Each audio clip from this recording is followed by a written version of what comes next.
Hello there. This week we're dedicating it to tools and getting the help you need in your real estate business. And it's going to happen for everybody at different stages of the business. But to be realistic, to really grow your business, and also to buy yourself the freedom of time, right?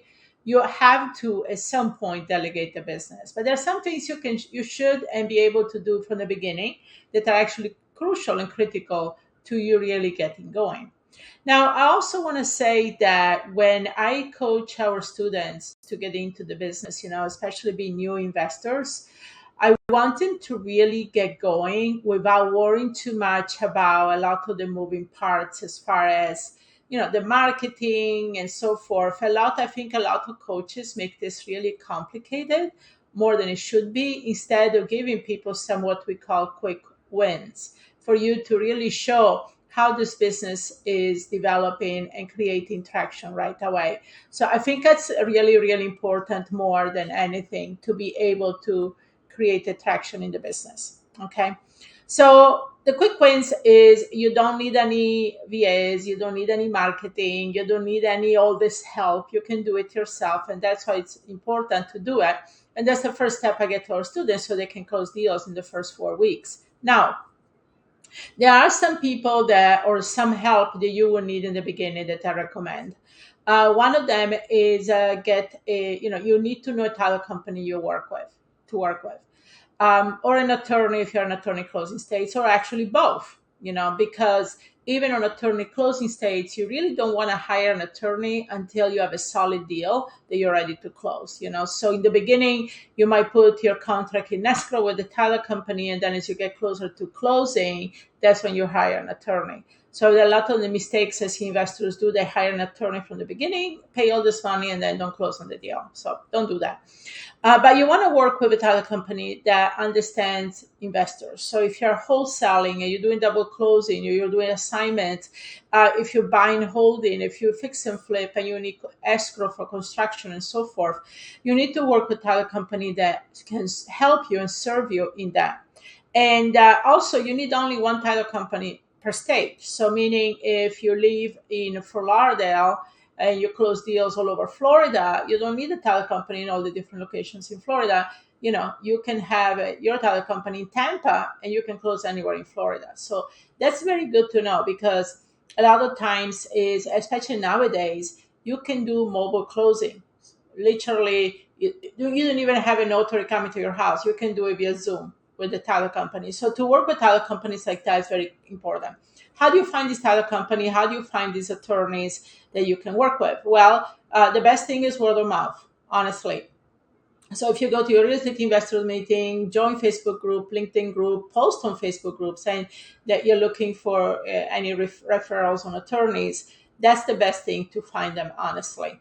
Now, there are microblogging sites out there, like with Bigger Pockets or Active Rain, like the rain, that you can find professionals in the industry as well. Okay, so getting a good title company to work with, it can make your life so much easier. Now, once you get that, it's more about maybe getting some basic tools in place, like a CRM, so you can keep track of your leads. And maybe if you don't want to use your own cell phone, get one of those phone services, even a Google Voice, so some basic stuff to do it.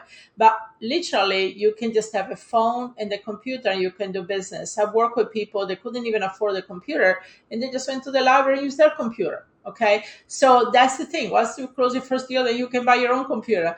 But the thing is, you don't need much to get going. You don't need all the sophisticated things. And guys, I started investing in the 80s. Okay, this was before we had technology, and having a pen and paper and 3x5 cards was my CRM. So I built an empire on 3x5 cards. Okay, so with that said, make it easy for you. In the beginning, I feel like a lot of people waste time in trying to learn all these tools and technology instead of going out there and do deals. At the end of the day, pick up your phone call, go out and walk around the neighborhood and talk to people. Just that's the more important than you getting wrapped up into these tools. I think a lot of the time when people do it is because they're afraid to really get it out there, and they make an excuse, right? Oh, I need to figure this part out, and I'm not going to do it, or I'm going to do it later after I figure this part out. Well, that's not the way to go. Okay, so that's what you want to do. Now, the other thing is I suggest is so you got a title company you work with, you got an attorney, you have some basic CRM tools, whatever works for you. There's so many CRMs out there. Choose the simpler, the better.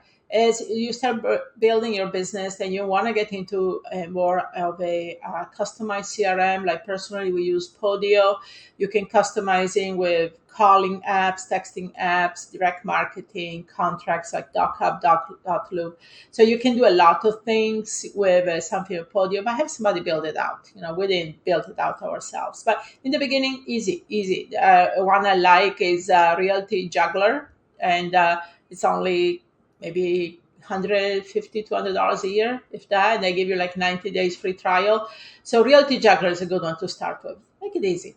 Now, the other thing is, if you're doing buy and hold and fix and flip, my other recommendation is that you start looking for lenders. Okay, I was actually talking to some students today about the difference between hard money, institutional private lenders, and money partnerships. It's a huge difference.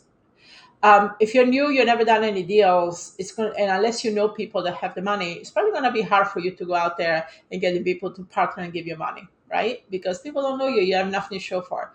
So maybe in the beginning, work with a hard money or an institutional private lender. So these are the people that go out there and say, yeah, we'll give you the money. It's pretty easy, but you have to put 20% down, or you have to do closing costs, and the fees might be a little higher, the interest rate might be a little higher. But, like I always say, do what you have to do. Okay. Don't worry about it. Now, as you start building some credibility, as you start having deals that you can show people, hey, I've done these couple of deals here, I know how to buy and sell and make a profit, then you can go ahead and grow the business. Then you can go ahead and get money partnership with you. But get your foot in the door, right? Even if you have to use a hard money lender who's going to charge you 10% interest and has junk fees, do what you have to do in the beginning. Just make sure you work with somebody who's reputable, that they don't ask you for money up front, that they're more like asset-based lenders. They don't worry too much about your credit or your finances, things of that nature. We have a checklist of things to look for. But the thing is, if you do fix and flip and buy and hold, or you do the BRRRR method, the buy, rehab, rent, refinance, repeat, that's what you want to work with. Okay. Now, some of you, like I said, with my students, we go into the quick wins, and honestly, you don't need any VA for quick wins. You don't need anybody, because it's something you can do yourself very easily to get some deals on the contract. And when I get my students really going with this, usually they put their first deal on the contract within a week to 10 days of starting to work with us. Now, with that said, after you start building up, you do some quick wins, make some money. Oh my gosh, this is great. Love this business. Now you want to maybe exponentially grow. And yes, now VAs is where I come into pictures. What does a VA do? Oh, the sky's the limit. Organizes the list. You can train your VA to pull different lists, right? So what we do a lot in our training, we go into what we call a long nurture of leads generation. And so there's certain things like going through public databases and things of nature. So you need somebody you can train to pull the list, organize the list, skip trace the list. Then you can train somebody to, text to the list, do the preliminary texting, maybe qualify via preliminary calls.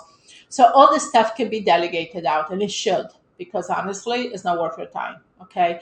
It's more of a numbers game. Now, the way we also pull the list, we try to go for quality instead of quantity. So instead of pulling 1,000, 2,000 names, I pull maybe 300 to 500 and dive deep instead of wide. So our response rate on our leads is a little higher than average. But again, I'm not going to personally call or my daughter Liz. She's not going to do that. So we have a VA that can do that, at least a preliminary screening. And this is where you start having a more sophisticated CRM like Podio comes really in handy. because we had to build it out in a way that for each lead that gets called through a platform like Mojo Dialer or AirCall, it gets updated on the CRM. And so the lead that seems ready to go or warmer, or somebody at the second level needs to talk to them, like an acquisition manager or myself, I get alerted via text by the caller, right? So it does automatically. She just clicks a button on the CRM and boom, I get the text, hey, you need to call this person. I go into CRM, I see what the conversation was about, I call him, and I can do this within 5 minutes and when she actually hung up the phone.